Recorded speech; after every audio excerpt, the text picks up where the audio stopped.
ನಮಸ್ಕಾರ ಬಂಧುಗಳೇ, ಇವತ್ತು ಶ್ರವಣ ನಕ್ಷತ್ರದ ಮಂಗಳವಾರ.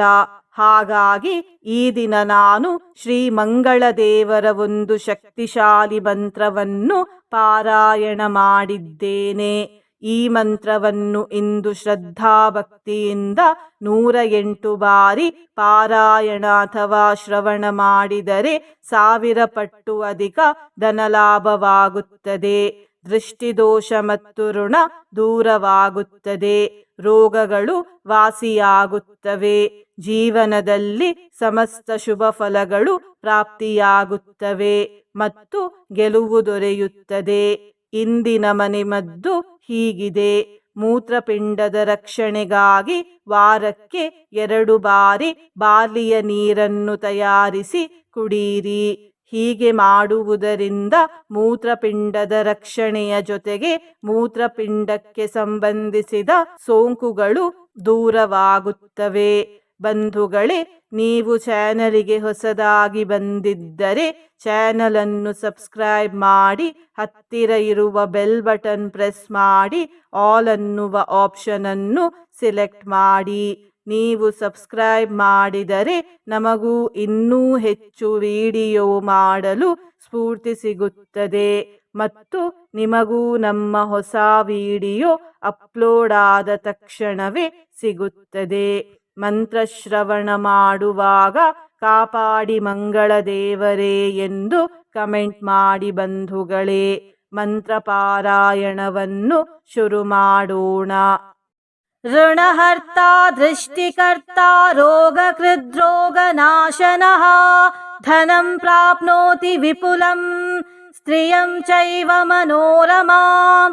ಋಣಹರ್ತಾ ದೃಷ್ಟಿಕರ್ತಾ ರೋಗಕೃದ್ರೋಗನಾಶನಃ ಧನಂ ಪ್ರಾಪ್ನೋತಿ ವಿಪುಲಂ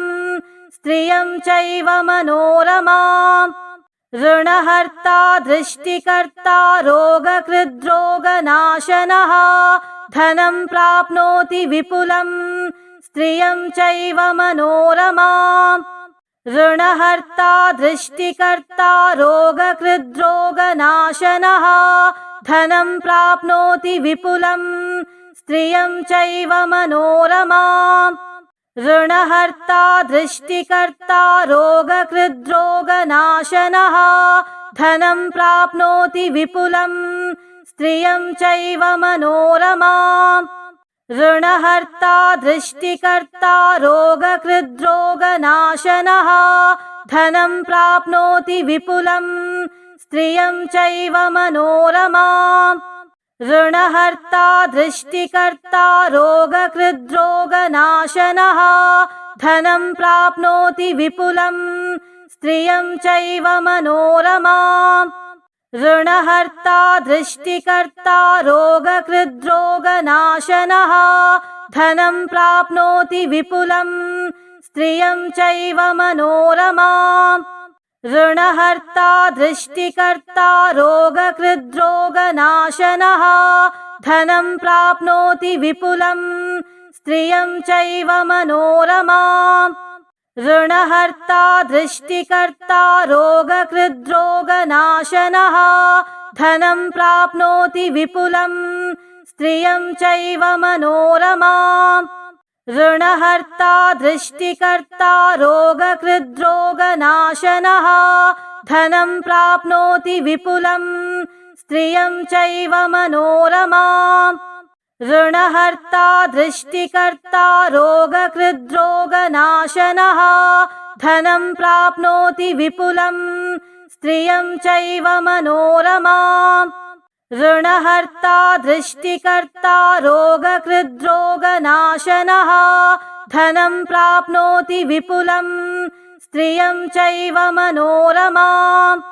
ಋಣಹರ್ತಾ ದೃಷ್ಟಿಕರ್ತಾ ರೋಗಕೃದ್ರೋಗನಾಶನಃ ಧನಂ ಪ್ರಾಪ್ನೋತಿ ವಿಪುಲಂ ಸ್ತ್ರಿಯಂ ಚೈವ ಮನೋರಮಾಂ. ಋಣಹರ್ತಾ ದೃಷ್ಟಿಕರ್ತಾ ರೋಗಕೃದ್ರೋಗನಾಶನಃ ಧನಂ ಪ್ರಾಪ್ನೋತಿ ವಿಪುಲಂ ಸ್ತ್ರಿಯಂ ಚೈವ ಮನೋರಮಾಂ. ಋಣಹರ್ತಾ ದೃಷ್ಟಿಕರ್ತಾ ರೋಗಕೃದ್ರೋಗನಾಶನಃ धनं प्राप्नोति विपुलं स्त्रियं चैव मनोरमाम् ऋणहर्ता दृष्टिकर्ता रोगकृद्रोगनाशनः धनं प्राप्नोति विपुलं स्त्रियं चैव मनोरमाम् ऋणहर्ता दृष्टिकर्ता रोगकृद्रोगनाशनः धनं प्राप्नोति विपुलं स्त्रियं चैव मनोरमाम् ऋणहर्ता दृष्टिकर्ता रोगकृद्रोगनाशनः धनं प्राप्नोति विपुलं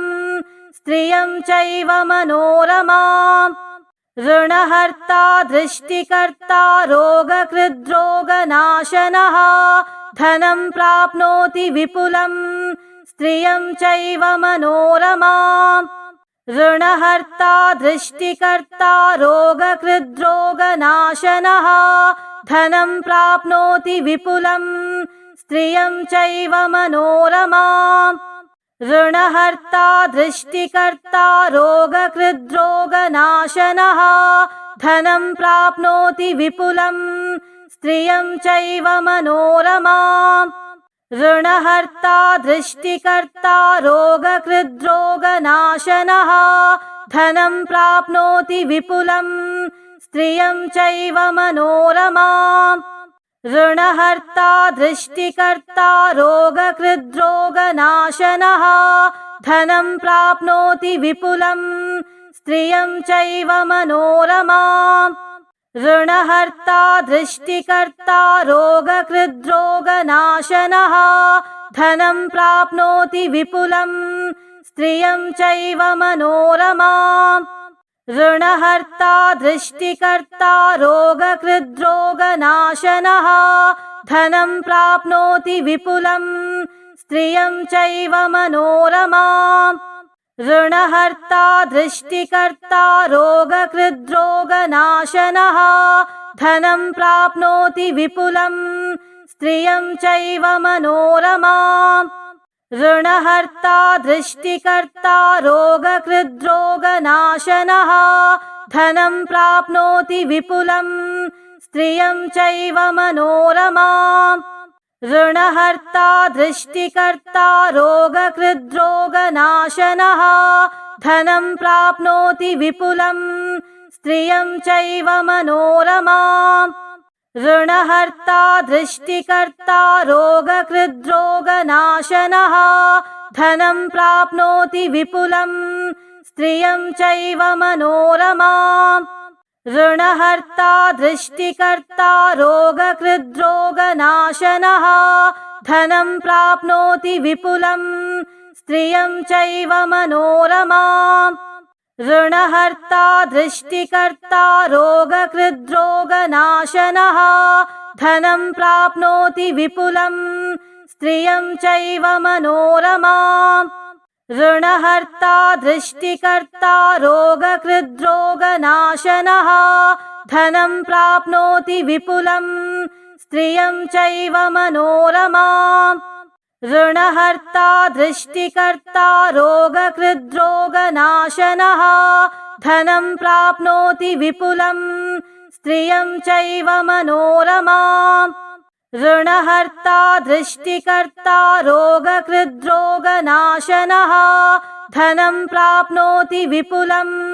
स्त्रियं चैव मनोरमाम् ऋणहर्ता दृष्टिकर्ता रोगकृद्रोगनाशनः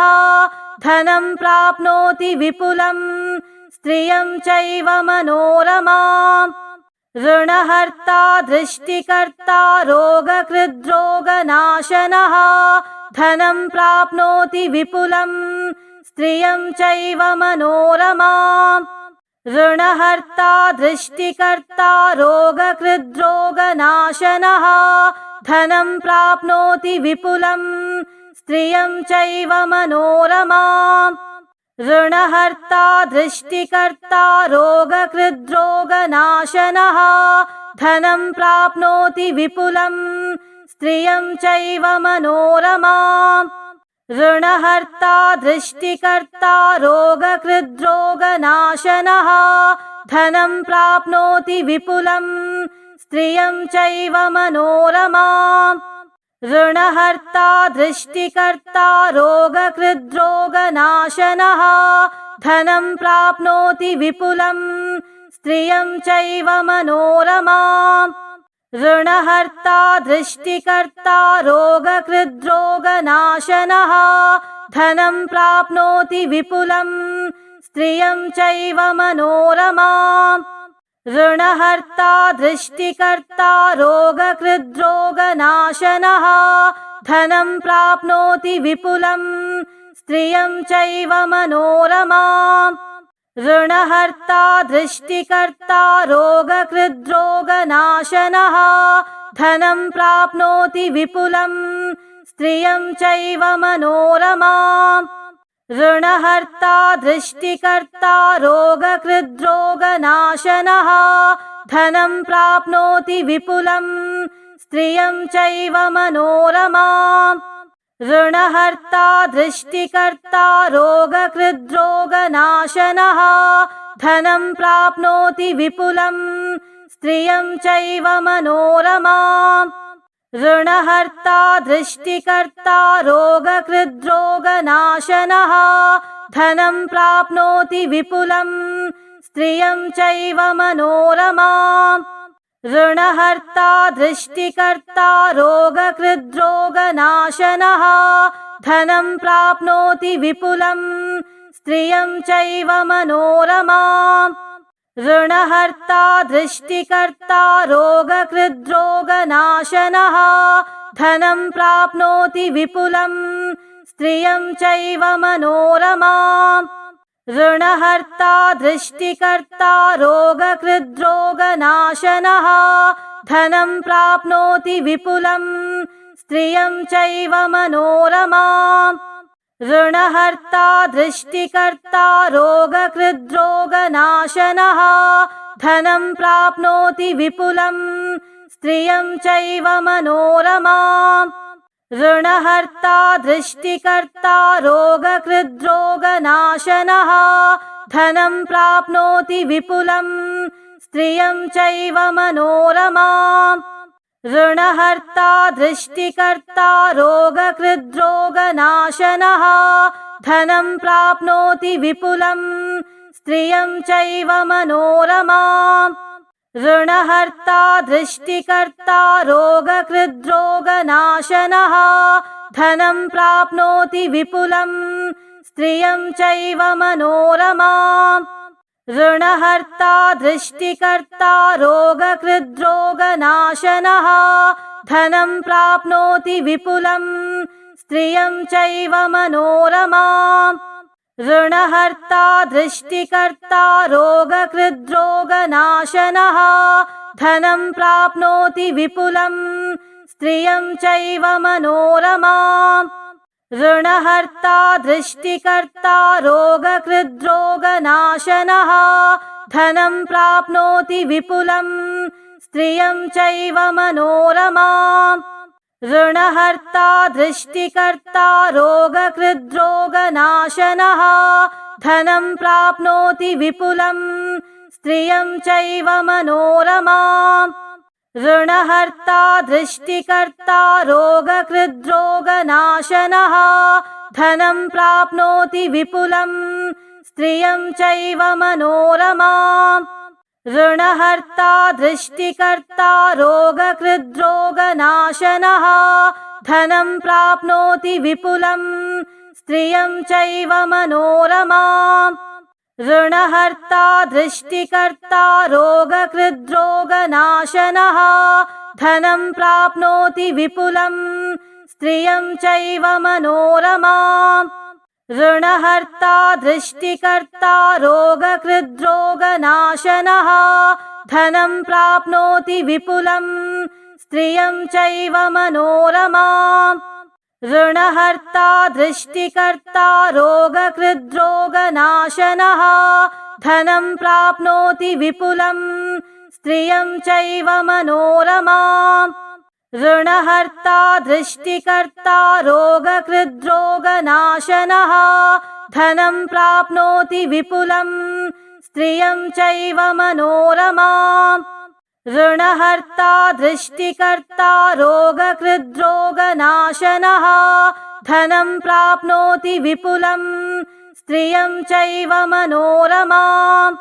ऋणहर्ता दृष्टिकर्ता रोगकृद्रोगनाशनः धनं प्राप्नोति विपुलं स्त्रियं चैव मनोरमाम् ऋणहर्ता दृष्टिकर्ता रोगकृद्रोगनाशनः धनं प्राप्नोति विपुलं स्त्रियं चैव मनोरमाम् ऋणहर्ता दृष्टिकर्ता रोगकृद्रोगनाशनः धनं प्राप्नोति विपुलं स्त्रियं चैव मनोरमाम् ऋणहर्ता दृष्टिकर्ता रोगकृद्रोगनाशनः धनं प्राप्नोति विपुलं स्त्रियं चैव मनोरमाम् ऋणहर्ता दृष्टिकर्ता रोगकृद्रोगनाशनः धनं प्राप्नोति विपुलं स्त्रियं चैव मनोरमाम् ऋणहर्ता दृष्टिकर्ता रोगकृद्रोगनाशनः धनं प्राप्नोति विपुलं स्त्रियं चैव मनोरमाम् ऋणहर्ता दृष्टिकर्ता रोगकृद्रोगनाशनः धनं प्राप्नोति विपुलं स्त्रियं चैव मनोरमाम्